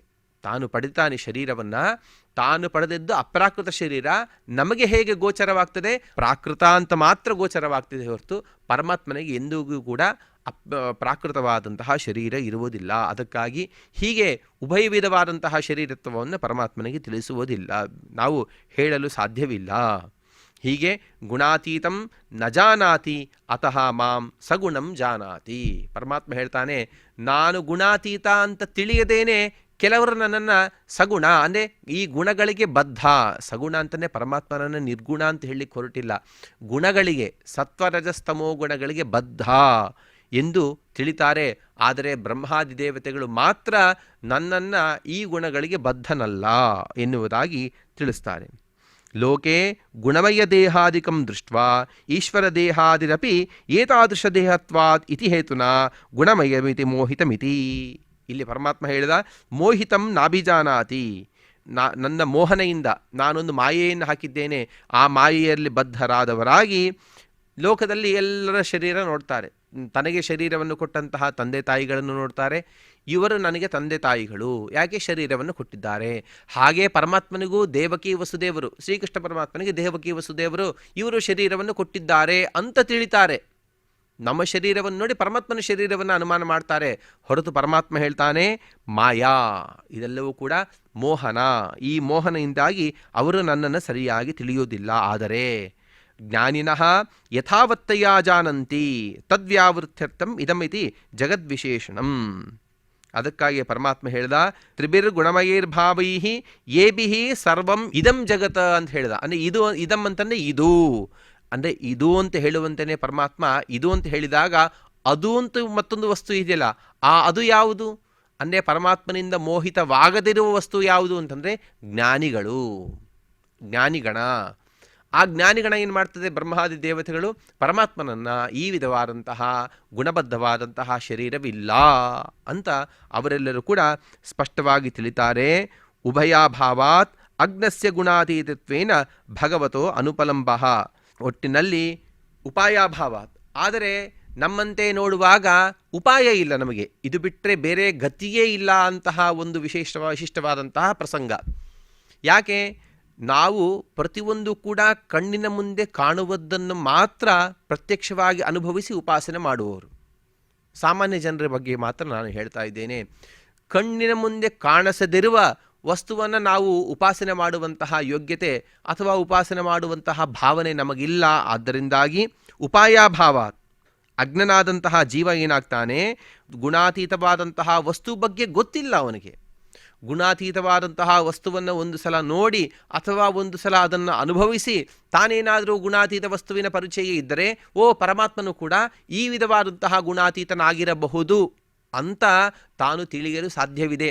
ಹೀಗಾಗಿ ಗುಣಾತೀತವಾದಂತಹ ವಸ್ತುವಿನ ಪರಿಚಯವಿಲ್ಲದಂತಹ ಜೀವ ಏನು ಮಾಡ್ತಾನೆ, ತಾನು ಪರಮಾತ್ಮನನ್ನು ಕೂಡ ಗುಣಾತೀತ ಅಂತ ಮಾತ್ರ ತಿಳಿತಾನೆ.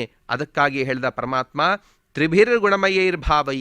ಅರ್ಜುನ, 3 ಗುಣಗಳು, ಸತ್ವ ರಜಸ್ಸು ತಮಸ್ಸು ಎನ್ನುವಂತಹ ಗುಣಗಳು, ಈ ಗುಣಗಳಿಂದ ಏಬಿಹಿ ಸರ್ವವಿದಂ ಜಗತ ಮೋಹಿತಂ. ಈ ಸಮಸ್ತ ಪ್ರಪಂಚವೆಲ್ಲವೂ ಕೂಡ ಮೋಹನ ಮಾಡಲ್ಪಟ್ಟಿದೆ, ಅದರಿಂದ ಕಟ್ಟಿ ಹಾಕಲ್ಪಟ್ಟಿದೆ. ಅದಕ್ಕಾಗಿ ಪರಂ ಅವ್ಯಯಂ ಮಾಮೇಭ್ಯ ನಾಭಿಜಾನಾತಿ. ಜ್ಞಾನಿಗಳು ಬಿಟ್ಟು ಉಳಿದ ಯಾರೂ ಕೂಡ ನನ್ನನ್ನು ಸ್ಪಷ್ಟವಾಗಿ ತಿಳಿಯಲು ಸಾಧ್ಯವಿಲ್ಲ ಎನ್ನುವ ಈ 13ನೆಯ ಶ್ಲೋಕದ ರೂಪವಾಗಿ ಪರಮಾತ್ಮ ಈ ಸಂದೇಶವನ್ನು ನೀಡಿದ್ದಾನೆ. ಹರಯೇ ನಮಃ. ಶ್ರೀಕೃಷ್ಣಾರ್ಪಣಮಸ್ತು. ಅತ್ಯದ್ಭುತವಾಗಿ ಸರಳವಾಗಿದೆ. ಅಂದರೆ ಭಗವದ್ಗೀತಾ ಅಂದರೆ ಯಾವುದೋ ಒಂದು ವೇದದ ಒಂದು ಭಾಗವೂ ಆದರೂ ಕೂಡ ನಮ್ಮೆಲ್ಲರಿಗೂ ಕೂಡ ಶ್ರೀಕೃಷ್ಣ ಪರಮಾತ್ಮ ವೇದಗಳನ್ನು ಉಪನಿಷತ್ತುಗಳಾಗಿ ಮಾಡಿಸಿ ಉಪನಿಷತ್ತುಗಳ ಸಾರವನ್ನು ಭಗವದ್ಗೀತಾ ಮೂಲಕ ನಮ್ಮೆಲ್ಲರಿಗೂ ಕೂಡ ಅತಿ ಸರಳವಾಗಿ ಆ ವಿಜ್ಞಾನವನ್ನು ನೀಡಿದ್ದಾರೆ. ಅಂಥ ಒಂದು ಭಗವದ್ಗೀತಾ ಪಾರಾಯಣವನ್ನು ಈಗ ನಾವು ಮಾಡಿ ಕೃತಾರ್ಥರಾಗೋಣ ಅಂತ ಹೇಳಿ, ಈಗ ಅಥ ಶ್ರೀಮದ್ಭಗವದ್ಗೀತಾಸು ಉಪನಿಷತ್ಸು ಬ್ರಹ್ಮವಿದ್ಯಾಯಾಂ ಯೋಗಶಾಸ್ತ್ರೇ ಶ್ರೀಕೃಷ್ಣಾರ್ಜುನ ಸಂವಾದೇ ಜ್ಞಾನವಿಜ್ಞಾನಯೋಗೋ ನಾಮ ಸಪ್ತಮೋಧ್ಯಾಯಃ. ಶ್ರೀಭಗವಾನುವಾಚ ಮಯ್ಯಾಸಕ್ತಮನಃ ಪಾರ್ಥ ಯೋಗಂ ಯುಂಜನ್ಮದಾಶ್ರಯಃ ಅಸಂಶಯಂ ಸಮಗ್ರಂ ಮಾಂ ಯಥಾ ಜ್ಞಾಸ್ಯಸಿ ತಚ್ಛೃಣು ಜ್ಞಾನಂ ತೇಹಂ ಸವಿಜ್ಞಾನಂ ಇದಂ ವಕ್ಷ್ಯಾಮ್ಯಶೇಷತಃ. ಯಜ್ಞಾತ್ವಾ ನೇಹ ಭೂಯೋನ್ಯತ್ ಜ್ಞಾತವ್ಯಮವಶಿಷ್ಯತೆ. ಮನುಷ್ಯಾಣಾಂ ಸಹಸ್ರೇಷು కశ్చిద్యతతి సిద్ధయే कश्चिद्यतति सिद्धये యతతామపి సిద్ధానాం यततामपि सिद्धानां కశ్చిన్మాం వేత్తి తత్వతః कश्चिन्मां वेत्ति तत्त्वतः భూమిరాపో నలో వాయుః भूमिरापो नलो वायुः ఖం మనో బుద్ధిరేవ చ खं मनो बुद्धिरेव च అహంకార ఇతీయం మే अहङ्कार इतीयं मे భిన్నా ప్రకృతిరష్టధా भिन्ना प्रकृतिरष्टदा అపరేయమితస్త్వన్యాం अपरेयमितस्त्वन्यां ప్రకృతిం విద్ధి మే పరాం प्रकृतिं विद्धि मे परां జీవభూతాం మహాబాహో जीवभूतां महाबाहो యయేదం ययेदं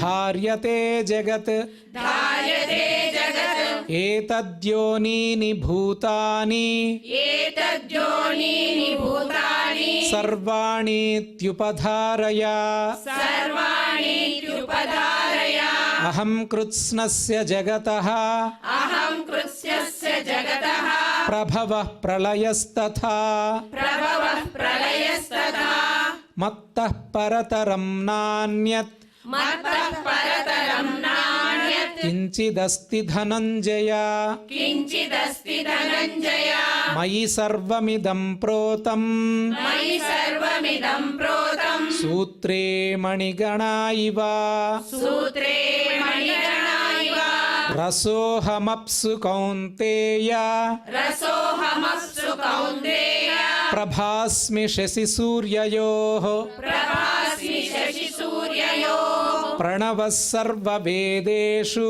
प्रणवः सर्ववेदेषु శబ్దః ఖే పౌరుషం ఋషు शब्दः के पौरुषं ऋषु పుణ్యో గంధః పృథివ్యాం చ पुण्यो गन्धः पृथिव्यां च తేజశ్చాస్మి విభావసౌ तेजश्चास्मि विभावसौ జీవనం సర్వభూతేషు जीवनं सर्वभूतेषु తపశ్చాస్మి తపస్విషు तपश्चास्मि तपस्विषु బీజం మాం సర్వభూతానాం बीजं मां सर्वभूतानां విద్ధి పార్థ సనాతనం विद्धि पार्थ सनातनं బుద్ధిర్బుద్ధిమతామస్మి बुद्धिर्बुद्धिमतामस्मि తేజస్తేజస్వినామహం तेजस्तेजस्विनामहं బలం బలవతాం చాహం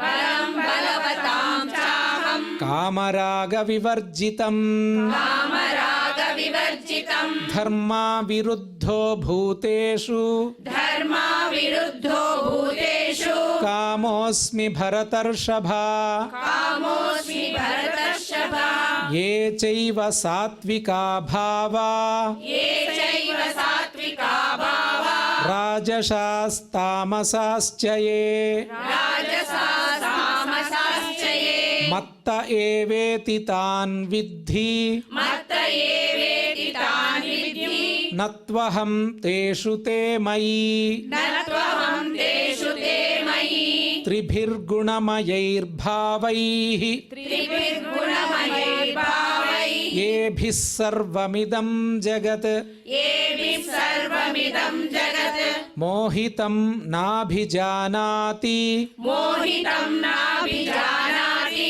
మామేభ్యః పరమవ్యయం मामेभ्यः परमव्ययम् దైవీ హ్యేషా दैवी हेषा గుణమయీ गुणमयी మమ మాయా దురత్యయా दुरत्यया మామేవ యే मामेव ये ప్రపద్యంతే प्रपद्यन्ते మాయామేతాం मायामेतां తరంతి తే तरन्ति ते నమాం దుష్కృతినో न मां दुष्कृतिनो మూఢాః ప్రపద్యంతే प्रपद्यन्ते నరాధమాః नराधमाः మాయయాపహృతజ్ఞానాః मायया बहुतज्ञानाः ఆసురం आसुरं భావమాశ్రితాః भावमाश्रिताः आश्रिताः चतुर्विधा भजन्ते मां चतुर्विधा भजन्ते मां जनाः सुकृतिनोऽर्जुन जनाः सुकृतिनोऽर्जुन आर्तो जिज्ञासुरर्थार्थी आर्तो जिज्ञासुरर्थार्थी ज्ञानी च भरतर्षभा ज्ञानी च भरतर्षभा तेषां ज्ञानी नित्ययुक्तः तेषां ज्ञानी नित्ययुक्तः एकभक्तिर्विशिष्यते एकभक्तिर्विशिष्यते प्रियो हि ज्ञानिनोत्यर्थम् प्रियो हि ज्ञानिनोत्यर्थम् अहं स च मम प्रियः अहं स च मम प्रियः उदाराः सर्व उदाराः सर्व एवैते एवैते ज्ञानी त्वात्मैव ज्ञानी त्वात्मैव मे मतम् मे मतम् आस्थितः स हि आस्थितः स हि युक्तात्मा युक्तात्मा मामेवानुत्तमां गतिम् मामेवानुत्तमां गतिम् बहूनां जन्मनामन्ते बहूनां जन्मनामन्ते ज्ञानवान् मां प्रपद्यते ज्ञानवान् मां प्रपद्यते वासुदेवः सर्वमिति वासुदेवः सर्वमिति समहात्मा सुदुर्लभः समहात्मा सुदुर्लभः कामैस्तैस्तैहृतज्ञानाः कामैस्तैस्तैर्हृतज्ञानाः प्रपद्यन्तेऽन्यदेवताः प्रपद्यन्ते देवताः तं तं नियममास्थाय तं तं नियममास्ताय प्रकृत्या नियता स्वया प्रकृत्या नियता स्वया यो यो यां यां यो यो यां यां तनुं भक्तः तनुं भक्तः श्रद्धयार्चितुमिच्छति श्रद्धयार्चितुमिच्छति तस्य तस्याचलां श्रद्धां तस्य तस्याचलं श्रद्धां तामेव विदधाम्यहम् तामेव विददाम्यहम् सतया श्रद्धया युक्तः सतया श्रद्धया युक्तः तस्याराधनमीहते तस्याराधनमीहते लभते च ततः कामान् लभते च ततः कामान् मयैव विहितान्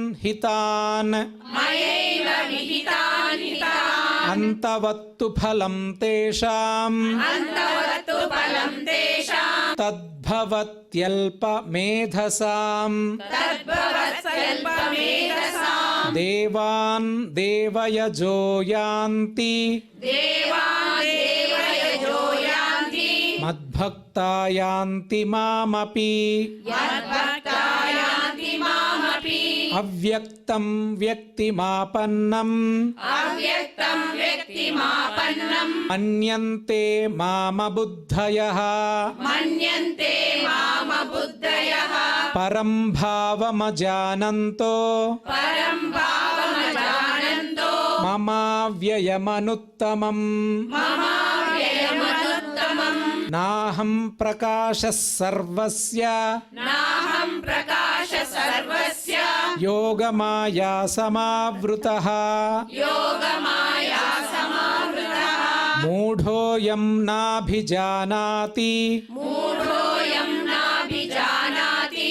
लोको मामजमव्ययम् लोको मामजमव्ययम् वेदाहं समतीतानि वेदाहं समतीतानि वर्तमानानि चार्जुन वर्तमानानि चार्जुन भविष्यानि च भूतानि भविष्याणि च भूतानि मां तु वेद न कश्चन मां तु वेद न कश्चन इच्छाद्वेषः समुत्थेन इच्छाद्वेषसमुत्थेन द्वन्द्वमोहेन भारत द्वन्द्वमोहेन भारत सर्वभूतानि सम्मोहम् सर्वभूतानि सम्मोहं सर्गे यान्ति परन्तप सर्गे यान्ति परन्तप ಯೇಷಾಂ ತ್ವಂತಗತಂ ಪಾಪಂ येषां त्वन्तगतं पापं ಜನಾನಾಂ ಪುಣ್ಯಕರ್ಮಣಾಂ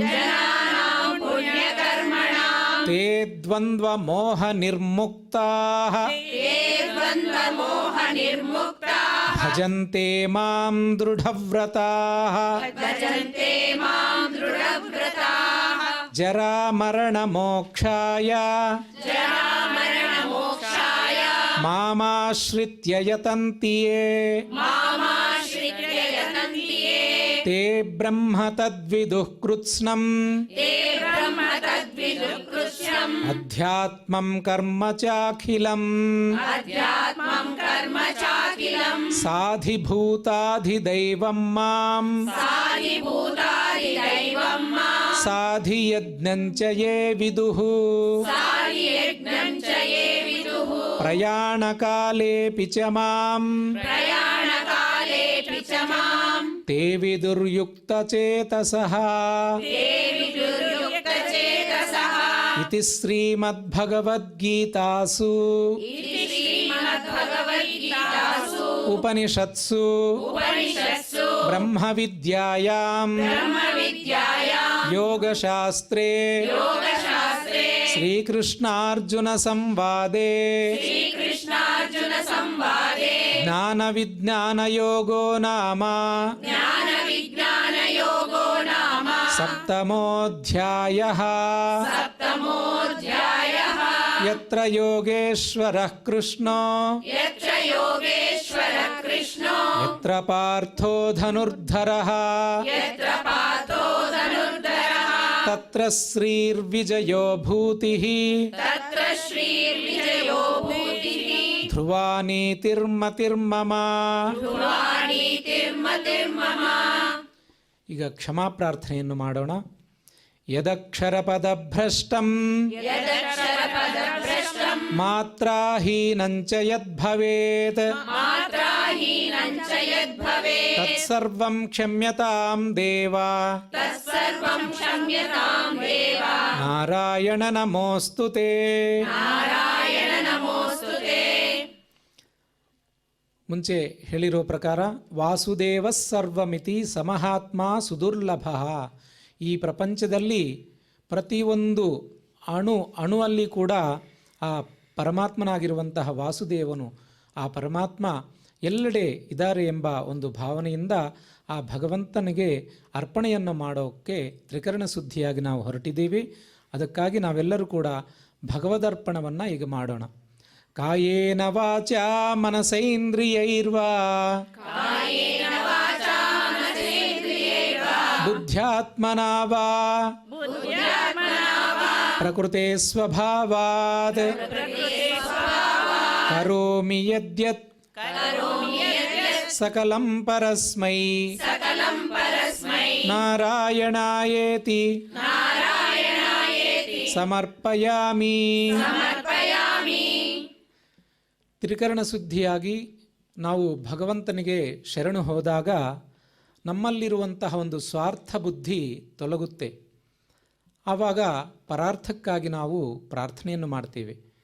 ಯಾವಾಗ ನಮ್ಮಲ್ಲಿ ಸ್ವಾರ್ಥವಿರುತ್ತೋ ಪರರು ನಮಗೆ ನಮ್ಮ ಮನಸ್ಸಿಗೆ ಬರಲ್ಲ ಅಂತೆ. ಯಾವಾಗ ಸ್ವಾರ್ಥವು ನಾಶ ಆಗುತ್ತೆ ಆವಾಗ ಲೋಕಕ್ಷೇಮವನ್ನು ನಾವು ಬಯಸ್ತೇವೆ. ಅಂಥ ಒಂದು ಲೋಕಕ್ಷೇಮ ಪ್ರಾರ್ಥನೆಯನ್ನು ಮಾಡೋಣ.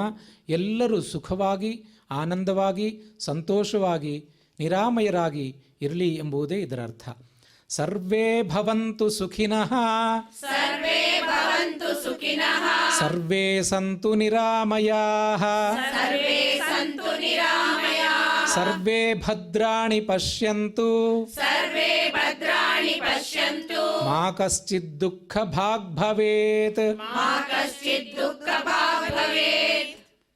ವೆಂಕಟೇಶ್ವರ ಸ್ವಾಮಿರವರ ಒಂದು ಮಂಗಳಾಶಾಸನದಿಂದ ನಾವು ಇವತ್ತಿನ ಪಾರಾಯಣವನ್ನು ಮುಕ್ತಾಯ ಮಾಡೋಣ ಅಂತ ಹೇಳಿ ಆ ಕಲಿಯುಗ ಪ್ರತ್ಯಕ್ಷ ವರದೈವನಾಗಿರುವಂತಹ ಶ್ರೀ ವೆಂಕಟೇಶ್ವರ ಸ್ವಾಮಿನಃ ಅವರ ಒಂದು ಮಂಗಳವನ್ನು ಹಾಡೋಣ ಅಂತ ಹೇಳಿ ಶ್ರೀಯಃಕಾಂತಾಯ श्रियकान्ताय ಕಲ್ಯಾಣ ನಿಧಯೇ कल्याणनिधये ನಿಧಯೇರ್ಥಿನಾಂ निधयेऽर्थिनां శ్రీవేంకటనివాసాయ श्रीवेङ्कटनिवासाय శ్రీనివాసాయ మంగళం श्रीनिवासाय मङ्गलम् శ్రీవేంకటనివాసాయ श्रीवेङ्कटनिवासाय శ్రీనివాసాయ మంగళం श्रीनिवासाय मङ्गलम् శ్రీనివాసాయ మంగళం श्रीनिवासाय